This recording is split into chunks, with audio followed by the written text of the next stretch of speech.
আসসালামু আলাইকুম। আমি ডাক্তার মাশফিক আহমেদ ভূঁইয়া। আমি সহকারী অধ্যাপক হিসেবে কর্মরত আছি সার্জিক্যাল গ্যাস্ট্রোএন্টারোলজি ডিপার্টমেন্টে। অনেকে আমাকে জিজ্ঞেস করে, স্যার আপনি আসলে কী করেন, কিসের ডাক্তার?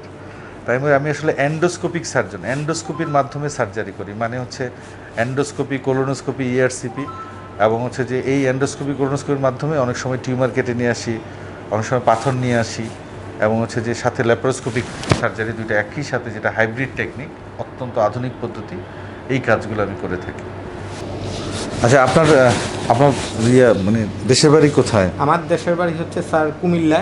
কুমিল্লা কোথায়? কুমিল্লা লাকসাম স্যার। তো লাকসামের লোক তো শিক্ষিত এবং সচেতন মানুষ, কুমিল্লা লাকসামের কুমিল্লা লোক। লাকসাম, এবং আমি জব করি স্যার সাভারে মার্চেন্ডাইজিংয়ে, আমি টেক্সটাইলে জব করি। তো আমার ওখানে স্যারকে আমি প্রথম দিনও বলছি যে আমার কর্পোরেট আছে 2-3টা ভালো হসপিটালের সাথে, কিন্তু আমি এখানে এসে দেখলাম আপনি যে আমি বলছেন অনেক বেটার।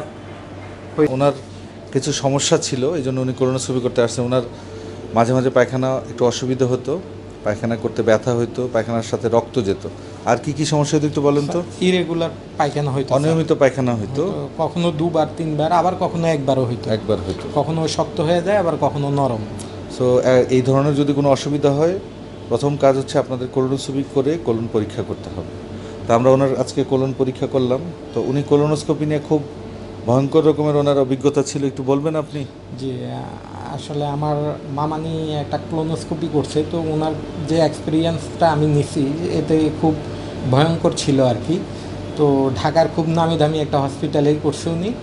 তো সে ভয়ে আমাকে গত বছর এটার জন্য আমাকে একজন গ্যাস্ট্রোএন্টারোলজিস্ট সাজেস্ট করছে। আমি ভয়ে করি নাই। পরে স্যারের ইউটিউবে স্যারের ভিডিওগুলো আমি দেখলাম, 4-5টা ভিডিও।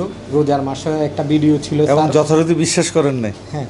তো ভিডিওগুলো স্যার আসলে বিশ্বাস বলতে কি স্যার, ইউটিউবের সব কথা তো স্যার বিশ্বাস করা যায় না। না, এটাই তো, এটা হচ্ছে একটা অসুবিধা। তো তো পরে আমি স্যারের এখানে আসলাম। প্রথমে আমি আসিফ ভাইকে ফোন দিলাম, উনি বললো যে আপনি স্যারের সাথে কথা বলেন।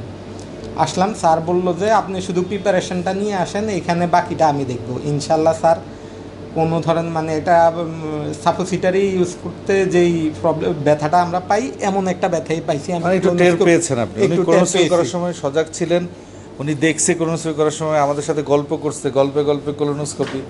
এবং ওনার যে ভয় ছিল আসলে এটা মিথ্যা। এবং সবচেয়ে বড় ব্যাপার যে এই যে ইউটিউবে যে ভিডিও দেখে ওনারও বিশ্বাস হয় নাই। তা আপনি যে আপনার ভিডিও ইউটিউবে এখন যাবে, তা আপনি এটা নিয়ে কী বলবেন? না, এখন আমি বলবো যে আসলে বিশ্বাস হওয়ার মতো অনেক কিছু আছে, যেখানে না হওয়ার মতো কিছু ফেক আছে, কিন্তু হওয়ার মতো অনেক আছে স্যার। Thank you. যেটা হচ্ছে যে কোলোনোস্কোপি নিয়ে কোনো ভয় পাওয়া যাবে না, কারণ আমরা যে পদ্ধতিতে কোলোনোস্কোপি করি এটা হচ্ছে পানি দিয়ে কোলোনোস্কোপি করার পদ্ধতি, অত্যন্ত আধুনিক পদ্ধতি। পেশেন্ট সজাগ থাকে, কোনো ব্যথা পায় না, কিন্তু পেশেন্ট টের পায় যে তার একটা প্রসিডিউর হচ্ছে, কিন্তু এটা ওরকম ব্যথা না। তো পায়খানার ব্যাগ হয় অনেকের ক্ষেত্রে, তো আমরা বলি টয়লেট করে দিলেই একটা ব্যাগ হয় একটা, এবং কোনো ধরনের ব্যথা হয় না, যে এই পেশেন্টই তার প্রমাণ। তো আমাদের দেশে অনেক, যেমন এই পেশেন্টে আমরা একটা পলিপ পেয়েছি, পলিপটা আমরা কেটে ফেলে দিয়েছি। সব ক্যান্সার কিন্তু পলিপ থেকে হয়। সো আমরা যদি পলিপ কেটে দিই তাহলে পলিপ আর ক্যান্সার হতে পারলো না। সো এইভাবে যদি আমরা স্ক্রিনিং করি, মানে সচেতন হই যে পায়খানার অসুবিধা হলে, পায়খানার রাস্তা রক্ত গেলে, এবং তার কিন্তু একটু হেমোরয়েডও আছে, পাইলসের সমস্যাও আছে। তো পাইলস ছিল তার, এবং সাথে কিন্তু পলিপ ছিল। তো পলিপ কিন্তু ধরা পড়ে নাই কোলোনোস্কোপি করে ছাড়া। পাইলস নিয়ে মানুষ সারা জীবনও বাঁচতে পারে, কিন্তু পলিপ কিন্তু ক্যান্সার হয়ে যেতে পারে। সো এই যে মানে হিমোরয়েড, মানে পাইলসের পিছনে ক্যান্সার অথবা পলিপ লুকিয়ে আছে কিনা, এটার জন্য কিন্তু আপনার কোলোনোস্কোপি করা দরকার। আর কোলোনোস্কোপি করার সবচেয়ে বড় ভয়ঙ্কর বিষয়টা হচ্ছে এই সমাজে বিভিন্ন ধরনের ভয় ছড়িয়ে আছে। যেমন ওনার মামানি কোলোনোস্কোপি করার এক্সপিরিয়েন্সটা খুব খারাপ। আমি আশা করি উনি আজকে ওনার মামানিকে গিয়ে বলবে যে মামানি, আপনার হচ্ছে অভিজ্ঞতাটা, এটা আসলে আগের পুরানো ধাঁচের কোলোনোস্কোপিতে এরকম ব্যথা হতো, সনাতন পদ্ধতিতে, যেটা এখনও আধুনিক পদ্ধতিতে এটা অনেক কমফোর্টেবল রুগীর জন্য। হ্যাঁ, এখন তো স্যার এটা মানে দেখা যাচ্ছে যে এই যে আপনি এইমাত্র কোলোনোস্কোপি করলেন, আপনি এখনো আমি সিটেই বসা, মানে ইয়ে হয় না, টেরে পাওয়া যায় না। একটা সাপোসিটারি নর্মালি ইউজ করলে যেরকম একটা টের পাই যে কিছু একটা আমার পায়খানার রাস্তা দিয়ে প্রবেশ করছে, জাস্ট এটাই স্যার। তো যারা কোলোনোস্কোপি করার জন্য ভয় পাচ্ছে তাদের জন্য আপনি কি বলবেন? স্যার আমি তাদের জন্য বলবো, স্যার আমি তো আমার মামানি যেহেতু ভালো একটা হসপিটালে এক্সপেরিমেন্টস মানে করার পর খুব বাজে এক্সপেরিমেন্টস নিছে, আমি মনে করি যে স্যারের এখানে আসাটাই উত্তম। আর স্যারের এখানে আসাটা উত্তম এই জন্যই যে কারণ আমার মামানির কথার সাথে আমার করার কোনো মিল নেই। আপনার মামানিকে নিয়ে আসবেন, আমরা পেশেন্ট হিসেবে দেখে কারণ দেবো আমার ওনাকে। মামানি যে বয়ের কথা বলছে, যে প্রবলেমের কথা বলছে, এটার সাথে এখানে আলহামদুলিল্লাহ আমি কোনো ধরনের ওই রকম কোনো সামঞ্জস্যতা পাই নাই। এটা একদম নর্মাল আমার কাছে মনে হয়েছে।